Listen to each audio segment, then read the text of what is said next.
मेरे मन में कुछ दर्द हैं। महाराष्ट्र में भगवा दुखी हैं। ये शिवराज की धरती, ये बाला साहेब की धरती। साहेब, ऐसी भी क्या मजबूरी है। नांदेड़ के नाग थाना क्षेत्र में श्री निर्वाणी मठ के मठाधीश बाल ब्रह्मचारी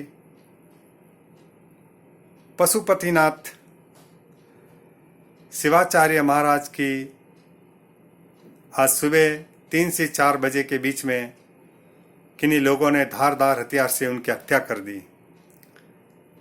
हाल ही के दिनों में महाराष्ट्र में ये साधुओं की दूसरी हत्या है। पालघर में पहले 2 साधुओं की निर्मम हत्या के बारे में सरकार ने कहा कि अफवाहों के शिकार थे। शायद इस बारे में उनको जवाब देना थोड़ा सा भारी पड़ सकता है। आखिर ये क्यों हो रही है महाराष्ट्र जैसे प्रदेश में। इस प्रकार से साधुओं की हत्या होना किसी राजनीतिक संदेह का पैदा होना जरूरी हो जाता है कि आखिर साधुओं को ही क्यों मारा जा रहा है। कभी बोलते अफवाह के कारण, कभी बोलते धन दौलत के कारण। बीच में महाराष्ट्र के पूर्व मुख्यमंत्री ने एक बयान दिया था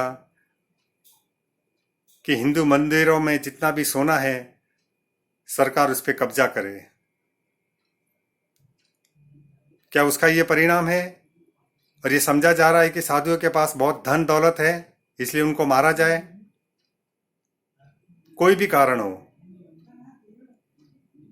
लेकिन महाराष्ट्र सरकार की जिम्मेदारी बढ़ जाती है कि वो साधुओं की रक्षा करे, सुरक्षा करे, उन्हें हर हाल में संरक्षण देने की कोशिश करे। लेकिन अब तक, आज तक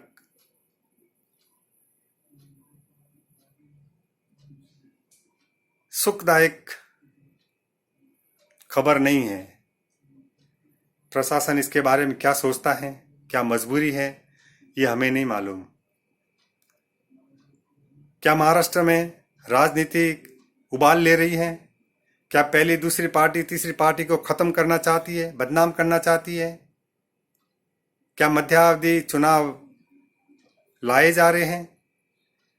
क्या चौथी पार्टी को एक ऐसा अलग थलग कर दे ताकि वो सत्ता में आने के लायक नहीं रहे?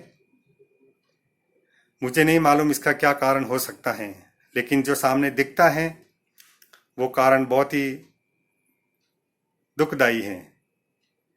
पूरा विश्व और सबसे ज़्यादा महाराष्ट्र कोरोना से लड़ रहा है। कोरोना के कारण महाराष्ट्र के कई हिस्सों में और मुंबई में बहुत ही दयनीय स्थिति बनी हुई है। रोज नए नए आंकड़े आ रहे हैं और अब तो सबसे दिल को हिला लेने वाली जो खबरें आती है कि पुलिस, भले रेलवे पुलिस हो, पुलिस भी मर रही है। जिन्होंने अपना रात दिन इस कोरोना के बीमारी को रोकने के लिए उन्होंने दिया है, आज वही उनके शिकार हो रहे हैं। मैं फिर कह रहा हूँ कि सरकार उनके बारे में क्या सोचती है वो उनका सोच हो सकता है, लेकिन हम भारत के नागरिक हैं। हम इसके बारे में बहुत कुछ सोचते हैं कि इस प्रकार की घटनाएं देश में शांति स्थापित नहीं कर सकती हैं। पूरे भारत में कोरोना का दयनीय आंकड़ा रोज रोज बढ़कर जनता के सामने आ रहा है और जनता वैसे भी डरी हुई है। आज जब सबने अपना मन बना लिया है कि 31 मई के बाद में अपने अपने व्यापार, अपने अपने कर्म स्थान पर जाके कर्म करने की तैयारी कर ले, लेकिन ऐसी स्थिति नहीं बन पा रही है क्योंकि पूरे भारत में, महाराष्ट्र में, मुंबई में दिनों दिन इस कोरोना पीड़ितों की संख्या बढ़ती जा रही है। देशवासियों, आपको सचेत रहना पड़ेगा। आपको इन वर्तमान हालातों में बहुत ही समझदारी से काम लेना पड़ेगा। इधर पूरे विश्व में चाइना अलग थलग पड़ रहा है और उसका फायदा भारत को मिल सकता है, भारत के व्यापार को मिल सकता है, भारत की कंपनियों को मिल सकता है। आप सजग रहिए, आप इसका फायदा उठाइए, क्योंकि पूरा विश्व चाइना से तौबा करना चाहता है। वो भले किसी भी क्षेत्र में हो, दवाई का क्षेत्र हो, खिलौने का हो, इलेक्ट्रॉनिक हो और कुछ भी हो, वो चाइना से मुंह मोड़ना चाह रहे हैं और हाथों हाथ भारत की कंपनियां इसे ले सकती है।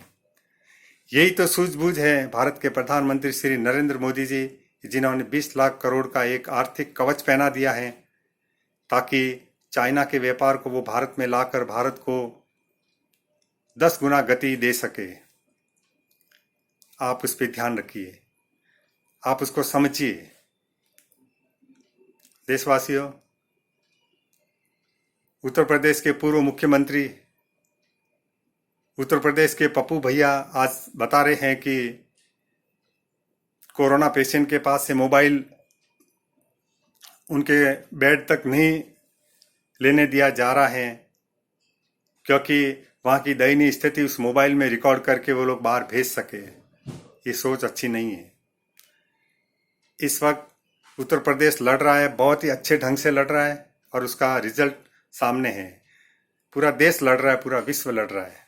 जितना हो सके आप अच्छी खबर देने की कोशिश कीजिए। मुझे नहीं मालूम कि आज के बाद इन साधुओं की हत्या के बारे में क्या होगा, क्या नहीं होगा। चर्चा होगी, फिर पालघर जैसे न्यायालय में केस डाल दिया जाएगा, आपको इंतजार करना पड़ेगा। इस बारे में भी क्या ये ऐसा हो सकता है? लेकिन इन नांदेड़ के नागथाना साधुओं की हत्या के बारे में वहाँ के लोग बहुत ही उग्र है। उन्होंने उसकी बॉडी को बाहर जाने नहीं दिया है जब तक हत्यारे नहीं पकड़े जाएंगे। ये उनके लिए बहुत ही दुखदायी खबर है, क्योंकि उस मठ में ये पशुपतिनाथ बाल ब्रह्मचारी 12 साल की उम्र में पीठाधीश हो गए थे। आप अनुमान लगाइए कि जिन्होंने अपना सर्वोच्च लोगों की सेवा में दे दिया हो, जीवन से कोई मोह नहीं रखा हो, और आज उनकी निर्मम हत्या की जाए, ये भारत जैसे भक्तों वाले देश में ये कभी क्षम्य नहीं हो सकता है। देशवासियों, जय हिंद। मैं हूं जसवंत राज परमार, मुंबई।